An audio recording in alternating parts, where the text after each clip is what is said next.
Okay, we are looking at this is another first look exploring session looking at some jigs. A jig here, we're looking at Rowland's Godson, a proper new ballad entitled Rowland's Godson to the tune of Loath to Depart. And we have in the room Alan, Lynn, and Rachel. And I'm going to be. There are three interlocutors in this particular jig. If you've not encountered jigs before, they're sort of after pieces for late Elizabethan Jacobean theatre. And this one's dating somewhere in the 1580s, 1584 to 1590 odd. I'm going to ask Alan to read John, Rachel to read Bess, and Lynn, if I could ask you to be the husband. Again, this is to a tune, so this would be sung. But you do not need to. But because it's sung, there's a lot more repetition than you would probably have in a normal dialogue. So there's a lot of repetition, which wouldn't be tedious because, of course, the musical refrain will make it land in a different way to normal dialogue. But I'm not going to ask anyone to sing this. Not this time around. But let's find out what happens in Rowland's Godson. Bess, take it away, please. Tell me, John, why art thou so sad? Tell me, John, what is't will make thee glad? Thou knowest thy mistress loves thee well, so dearly as I shun to tell.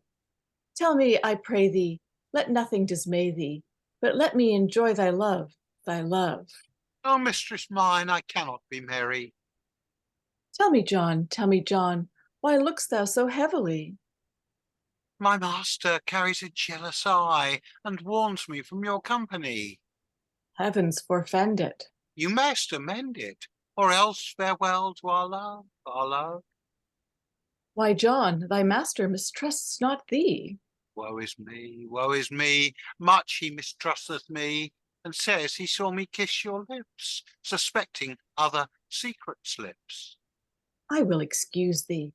I will refuse thee, except you excuse our love, our love. Why, tell me, Jack, and be not afraid. Tell me, Jack, hast thou not heard it said that women in love have wit at all? I pray you, mistress, show your skill. Here comes your husband. Hit thee, my leman, and I will go plead for our love, our love. How now, sweet wife? What, all a mort? Ay, my dear, I have no lust to sport, although I was tempted very late to abuse your bed and my marriage state. Yet in my trial I made a denial. How happy am I in my love, my love! But tell me, my wife, who tempted thee? John your man, urging me shamefully, and had I not granted to meet him at length, he would have forced me with all his strength. On him, villain! Not for 1,000,000 of gold would I lose my love, my love. Oh, Bess, the knave is grown too proud. Take him down, such twigs needs must be bound. But in the orchard where I should meet him, there in my apparel yourself shall greet him. Get thee a cudgel.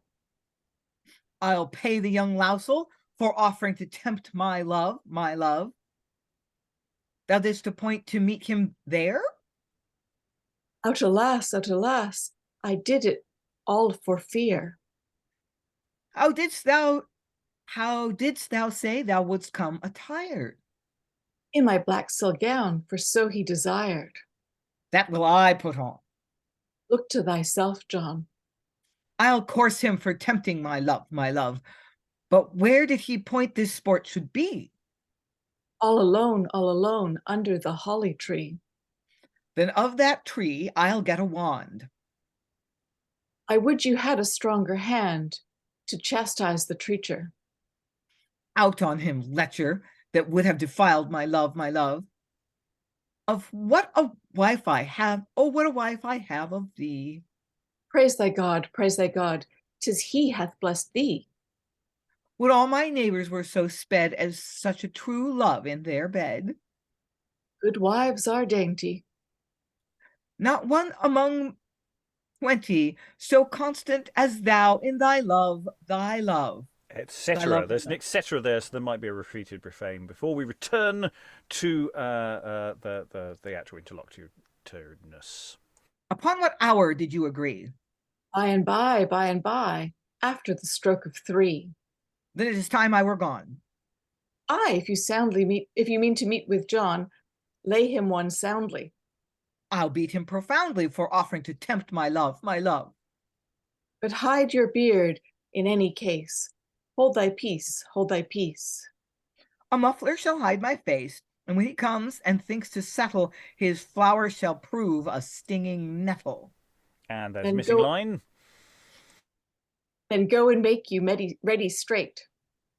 Now I go, for John to lie in wait. The goose is betrayed unto the fox. The ass will prove himself an ox. What sayest thou, my sweeting? I say in your meeting you will course him for tempting your love, your love. Thus do the weeds overgrow the corn, all unseen, with laughing and great scorn. Is not a world to hear us speak? Then do your vessels soonest leak. Men are impure tune, then blame not our fortune.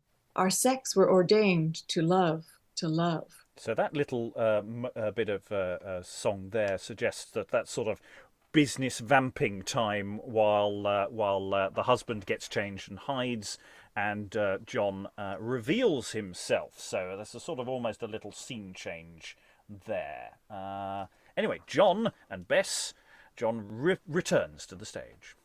Say, mistress, which way blows the wind? Toward the cost which we two strive to find. Oh, that I could that cost discern. Lay thou the pilot at the stern, and fear not arriving. No wind is driving to hinder us of our love, our love. What says my master to this gear? Now the mouse sleeps in the cat's ear. But tell me, mistress, what doth he say? That he will wink while we two play. Is this all verity? Aye, of my honesty. But tell me how, my love, my love. O John, I have complained of thee, blaming thee, all for thy lechery.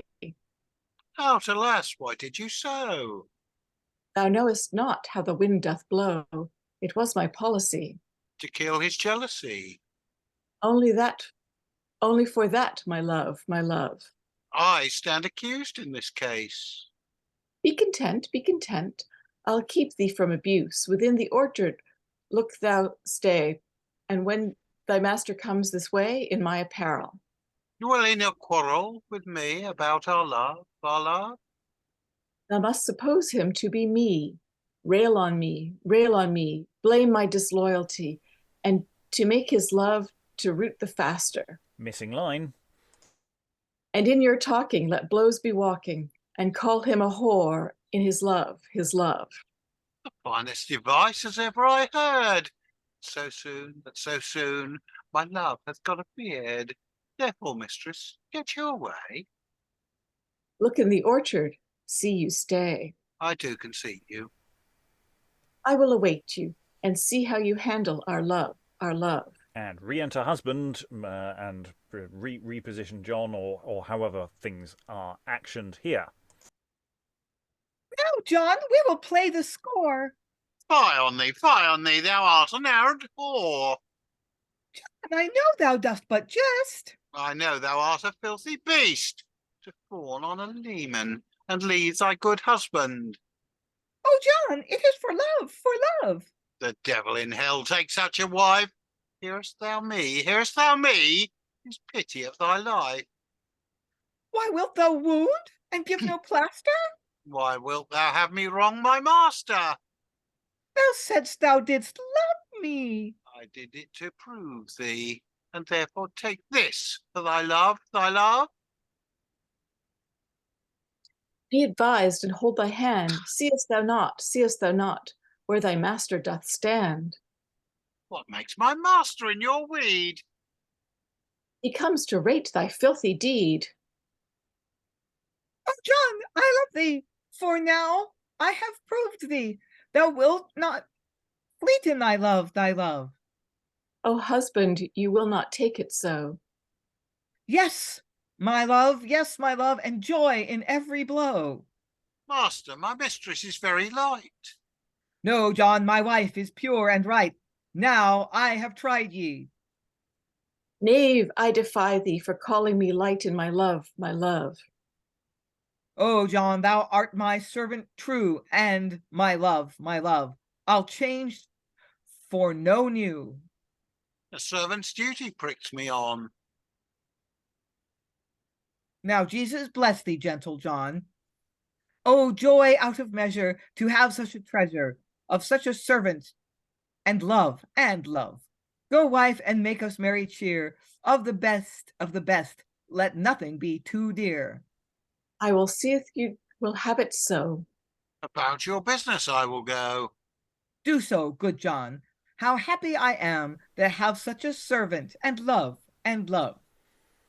And thus it ends. Now that's a much more complicated text than the previous one we looked at in this session. Even though we're releasing this in separate videos, this has a complex dramaturgy. It's got physical business. This is a mini playlet, and it's sort of nodding all the way back to the kinds of things that you might have got, as say, much earlier in the past, and it's nodding towards certain things you see in folk traditions. It's got a clear cuckolding plot. It nods to the kind of thing that many people in the audience might be interested in, because of course, what's this about? It's about an apprentice who I mean, he's having an affair with his master's wife, but apprentices can't go off and get married. They're young and excitable, and so this may connect to them on a certain level there, not a very subtle level, but it's full of potential for business, and it's a question of how this is orchestrated. What is the music doing here? Are there little dances here? And we've got physical fights going on as well. How much physical action is that punctuated by sound effects? And leaning again towards the sort of music hall variety side of this kind of thing. Is this the equivalent of their sort of tight 15-minute set that they take everywhere? Do clowns hold on to their really popular things and really hone it? Is this is Dinner for One our most up-to-date equivalent? He said up-to-date as a thing that's been ticking around for the last 100 years or so. But thoughts of the room. I've been wittering on. I find this this one's gives us something to tear into a bit. Alan. Yeah, I mean, one, I found it quite interesting, the fact that Bess is doing her best to dog John in it. And I was almost thinking if it was staged these days, you would probably have the John and the husband leaving hand in hand, leaving her alone, banging her head against the wall. Oh no, I definitely think there's the whole cuckolding thing is quite important as your primary structure joke, but you could play around with it into all sorts of different ways. Are they a throuple by the end? Other thoughts from the room? It's this one's got potential in a way that the other one is just a one-liner. This is a bit of a this is a mini play in an obvious way. Any other thoughts? No. Okay. I feel we're returning to this one with some more tidy up of the text, add some stage directions and some thoughts, and start hunting. They reference a tune. Whether we've got that tune or not in that title, I don't know, but I'm sure we'll find some music to go with it. All that remains to thank the wonderful readers for all their wonderful reading. Till next time, goodbye.